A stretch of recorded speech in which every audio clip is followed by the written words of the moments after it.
Eu sou o Amílcar Correia e este é o P24. França terá um novo governo ou novas eleições? La question, c'est le destin de la France. François Bayrou surpreendeu ao pedir um voto de confiança aos parlamentares, a ser votado dia 8. Desta vez errou os cálculos políticos. Marine Le Pen, como fez para derrubar Michel Barnier, volta a juntar-se à extrema-esquerda e aos socialistas, anunciando um cartão vermelho ao executivo, nomeado por Macron. Nous allons dire à François Bayrou. O primeiro-ministro francês, François Bayrou, vai apresentar hoje uma moção de confiança que deverá ser rejeitada pela maioria parlamentar. A moção surge na sequência do seu plano de cortes de quase 44 milhões de euros no próximo orçamento, com o objetivo de não gastar mais €1 em 2026 do que em 2025, de reduzir o déficit e os gastos públicos em áreas como as da saúde, benefícios sociais e pensões, além da eliminação de 2 dos 11 feriados do país. Bayrou disponibilizou-se a discutir medida a medida com todos os partidos, mas em vão. Como ouvimos na peça da RTP, no início deste P24, Marine Le Pen, a líder do partido de extrema-direita, irá juntar-se aos partidos de esquerda na recusa da moção de confiança e não quer um novo primeiro-ministro nomeado por Emmanuel Macron. A oposição mobiliza-se contra a austeridade, contra o governo centrista e agora contra Emmanuel Macron. Aumentam as vozes a pedir a demissão do chefe de Estado e a convocação de eleições antecipadas. Os atores sociais e sindicais marcam greves, manifestações e bloqueios económicos do país, mesmo com a quase certa queda do executivo. Mesmo entre os partidos que apoiam o governo, nem todos parecem convencidos pelas propostas do primeiro-ministro. Os republicanos até deverão votar a favor, mas, dizem, sem entusiasmo. A França está prestes a entrar numa nova fase de instabilidade política num momento de grande debilidade das suas contas públicas. O que fará o presidente Macron em caso de chumbo desta moção de confiança? Neste episódio, João Carvalho, cientista político e investigador do ISCTE, analisa as consequências de uma eventual crise política em França. Bem-vindos ao P24, que o seu dia começa aqui. João Carvalho, começo por lhe perguntar o que é que levou o primeiro-ministro francês, François Bayrou, a recorrer a uma perigosa moção de confiança parlamentar, sabendo de antemão qual era o resultado. Se nos lembrarmos do seu antecessor, há uma série de fatores em comum. Primeiro de tudo, acho que Bayrou procurou antecipar o fim político que está anunciado para a votação do orçamento de 2025. Ou seja, a preparação do orçamento de 2026. Anteriormente tinha contado com o apoio político do Partido Socialista Francês, que lhe deu a mão e permitiu a aprovação do orçamento através da realização de negociações, e Bayrou percebeu-se que o apoio do Partido Socialista estava completamente fora de questão, o novo apoio, porque uma das condições que foi dada para haver esse apoio político do PS foi haver uma negociação sobre a lei das reformas e o aumento da idade da reforma para os 64 anos. E ao longo dessas negociações alcançou-se um certo consenso entre os sindicatos que o aumento da reforma iria da avante, mas que seriam reintroduzidas exceções para as profissões de desgaste rápido e para outros setores particulares, profissionais particulares. Infelizmente, o patronato, infelizmente para Bayrou, o patronato francês recusou esta concessão por parte dos sindicatos e rejeitou qualquer introdução de exceções e forçou ao fim das negociações. Ora, isso privou o PS de qualquer benefício em ter apoiado o governo de Bayrou, e Bayrou ter alinhado com o patronato francês, não é? Deixou o PS numa situação que, perante a França insubmissa e o radicalismo da França insubmissa, que sempre criticou qualquer negociação com o Bloco Central, deixou o PS numa situação insustentável, que não poderia mais apoiar Bayrou.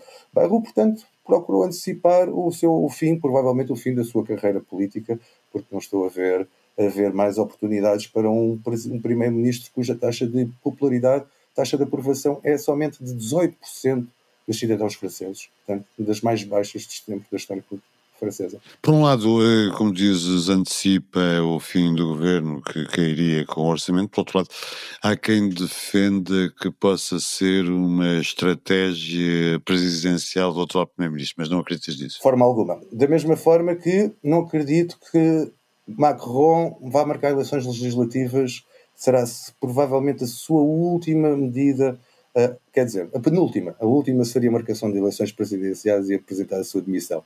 Mas Macron, tal como Bayrou, perceberam-se que as suas taxas de popularidade estão ao nível hoje em dia de François Hollande, que foi o presidente francês mais impopular da Quinta República Francesa. Portanto, o fim do macronismo se aproxima. Bayrou, com 18% de taxa de popularidade, não tem hipótese de alguma vez alcançar dificilmente um bom resultado na primeira volta das eleições presidenciais e muito menos passar à segunda. Relembro que François Hollande, com a mesma taxa de popularidade, retirou-se da eleição presidencial e não apresentou recandidatura. Marine Le Pen pediu a dissolução da Assembleia Nacional e o líder socialista, o Olivier Faure, pediu a Macron que nomeasse um primeiro-ministro de esquerda, como já o tinha feito no passado. O que é que tu achas que irá fazer Macron neste cenário? Ora, Macron pode fazer o que deveria, por muitos comentadores, deveria ter feito a seguir às eleições legislativas francesas, ou seja, convidar o partido com maior número de assentos, o partido ou a coligação de partidos com maior número de assentos no Parlamento, para formar governo e assumir essa formação, assumir a responsabilidade de alcançar uma maioria parlamentar. O que se viu até agora foi Macron, a política de Macron, no mínimo pode ser apelidada talvez de kamikaze, porque acaba por afundar o centro francês e o seu próprio movimento político. Existe uma queda constante de popularidade. Macron, desta vez, poderá exatamente fazer o que deveria ter feito a seguir às eleições legislativas: convidar a formação com maior maioria parlamentar. Refere-te à nova frente popular. Achas que Macron irá conseguir nomear alguém que forma um governo no qual, por exemplo, a França insubmissa possa estar representada? Recordo que isso era uma das pré-condições que Macron teria colocado, que nunca iria nomear um governo que fosse censurável e que não conseguisse passar uma moção de censura. Ou seja, a inclusão dos membros do partido da França Insubmissa tem essa condição. Ou seja, todos os outros partidos de centro e de extrema-direita e de centro-direita se recusam a que eles sejam representados no governo. E recordo que Mélenchon exatamente disse que retirava os seus ministros do governo. Não iria haver participação da França Insubmissa no governo da Frente Popular, exatamente para aumentar a sua credibilidade e a sua aceitação perante Macron. Mesmo assim, Macron rejeitou nomear Lucie Castex, e mesmo na ausência da França Insubmissa. O que portanto, a França Insubmissa já se disse que não quer entrar no governo, não deseja entrar no governo. O governo será formado por socialistas, em partida, o que se espera é que seja formado por socialistas e por membros dos partidos dos verdes, talvez com a participação também do Partido Comunista Francês, e que a grande questão será: Macron está preparado para renunciar às suas políticas que encetou durante 7 anos? Está preparado para aceitar impostos sobre as grandes fortunas quando ele retirou os impostos sobre as grandes fortunas? Glucksmann, o eurodeputado bastante famoso do Partido Socialista Francês, diz: a eterna esperança da esquerda, não é? Como um agregador das várias correntes. O agregador das várias correntes, por um lado, tem também uma grande antipatia pela França Insubmissa, portanto, não muito distante da esquerda radical. Por outro lado, o que está na ordem do dia é até que ponto se poderá lançar impostos sobre os ultra-ricos, que é das grandes propostas da Frente Popular de Esquerda, que era completamente rejeitada por Macron e pelo próprio Bayrou. Ou seja, hoje em dia Macron está pronto para renunciar ao seu legado político, que até agora nunca teria estado. A inflexibilidade na lei das reformas demonstrava isso mesmo, não demonstrava qualquer flexibilidade. Com Bayrou ainda houve as negociações e acaba por ser o patronato francês que acaba por vetar qualquer renegociação e reforma da lei das reformas. Portanto, o alinhamento entre Macron e o patronato francês será mantido. Se será mantido, então não poderá haver uma nomeação do governo socialista e do centro-esquerda. Porque das principais medidas anunciadas pelo governo de centro-esquerda é um imposto sobre o património nos ultra-ricos franceses, e as pessoas que tiverem mais de 100 milhões de euros em património serão sujeitas a um imposto extra. Isto, seguindo o legado de Macron, nunca seria aprovado. Perante a impopularidade hoje em dia de Macron, eu penso que finalmente tem um momento de humildade para aceitar que o seu mandato será completamente estabilizado se não aceitar os resultados eleitorais de 2024. Isso representa também uma espécie de harakiri em toda a sua estratégia presidencial, que tem sido de evitar ao máximo que a esquerda possa atingir o poder. Estamos a falar de um contexto em que a maior parte da população quer eleições, mas Macron tem dito que não quer novas eleições. A nomeação de um terceiro primeiro-ministro por iniciativa presidencial, na tua ótica, será mais do mesmo e estará também condenado ao fracasso? Isso completamente. Não havia hipótese. Bayrou, aliás, a única diferença é que Barnier teve 99 dias no poder e Bayrou chega talvez a alcançar 270. Ou talvez ultrapassar um bocadinho 271, 272, mas, ou seja, temos mandatos de primeiros ministros demasiado curtos, o que leva a uma grande instabilidade política, o que gera uma grande insatisfação política também entre os cidadãos. Se os políticos não se conseguem entender, então sempre a pedir e a passar a responsabilidade dos cidadãos irem a eleições e as clarificações e as posições dos eleitores não se sucedem, não resultam em formação de governos estáveis, ou seja, se houvesse eleições hoje novamente, as sondagens apontam que os resultados não serão muito distintos daquilo que foram verificados em 2024. Portanto, haverá uma grande divisão da França em 3 polos diferentes, entre o centro, a esquerda e a extrema-direita, sendo que o centro-direita está praticamente obliterado, e a incapacidade de haver negociações entre o centro e a esquerda tem levado a uma forte instabilidade política. Eu lembro que Barnier apostou tudo em colaborar com a extrema-direita. E o seu governo durou 99 dias. Bayrou, através de negociação com o Partido Socialista, conseguiu prolongar. Porém, sem uma mudança dos valores e do comportamento das elites políticas francesas, adotando políticas mais consensuais, procurando não ter um legado pessoal que ambicionavam ter. E, pondo de lado as suas ambições pessoais, porque a política francesa hoje em dia é cada vez mais dominada por ambições pessoais em vez de projetos políticos, e essas ambições pessoais só levam a isto, cada vez maior instabilidade e maior insatisfação. Recordo, por exemplo, que a confiança, segundo um barómetro recente, disse que apenas 12% dos franceses confiam nos partidos políticos franceses e apenas 20% confiam nos deputados franceses. Portanto, esta perpetuação, nomeações de iniciativa presidencial, primeiro-ministro que não tem estabilidade, propostas altamente impopulares como François Bayrou vir propor para colmatar o acrescimento do déficit público francês, vir retirar 2 feriados ao calendário francês, congelar as prestações sociais francesas, são medidas que, primeiro, à partida nenhum partido da oposição consegue apoiar, porque são tão impopulares, que nenhum partido quer ficar com o ónus dessa responsabilidade. Por outro lado, o próprio discurso de Bayrou, a dramatização, a comparação da França com a Grécia e com Portugal, acaba por afastar qualquer parceiro de diálogo, de dialogar com um primeiro-ministro que abarca um discurso de dramatização absoluto, não tem, bem, parece um pouco ainda desadequado da realidade. Tudo para quê? Para colmatar o déficit que, recordo, França está em déficit permanente e excessivo nos últimos vários largos anos. E todas as medidas de austeridade que até agora foram impostas em França não conseguiram até agora reverter o crescimento do déficit público. João, pegando nesse tema, o tema do dramatismo, o Bayrou dizia: este é o último passo antes do precipício, antes de sermos esmagados pela dívida.